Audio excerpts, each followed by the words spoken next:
Kev G Weather Overview. Check out Storm Team 4 on Twitter and Facebook. Like them. They have good graphics, very simple graphics, easy to read, and very informative. This is the precipitation that we should expect over the next 10 days. Not a whole heck of a lot. Thankfully, we got that soaker last week to aid in our dry spell, to sort of dampen the dry spell.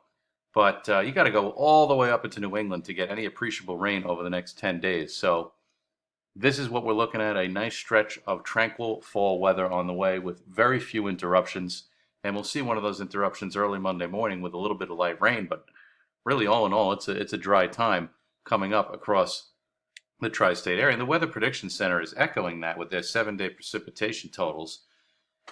Not a whole heck of a lot to speak of up and down the eastern seaboard. You got to go down to Florida and the Gulf states to get any appreciable amounts of rain. And that's from tropical moisture that's associated with some tropical trouble in the Caribbean as the last of this very busy hurricane season starts to wind down.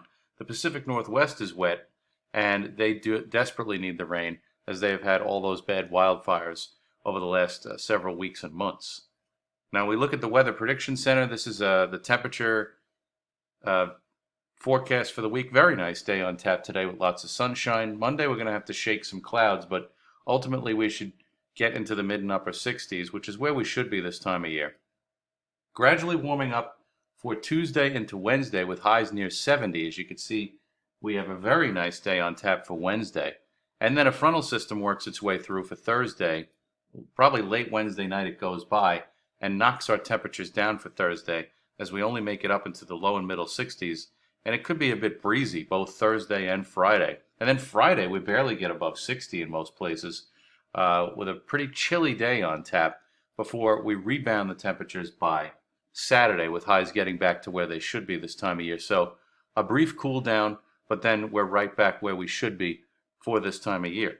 For tropical tidbits, we take a look at the day-to-day off the GFS. We have nice big high pressure that's sitting over New England right now, providing us with a lovely fall day. But that high is going to give way, and as it does so, there's going to be a storm system off the coast, and it's going to throw some rain back our way late tonight into early tomorrow morning. But the bulk of the rain is clearly offshore as that high pressure maintains enough influence to keep the storm off the coast. And then basically it's smooth sailing for the rest of the week.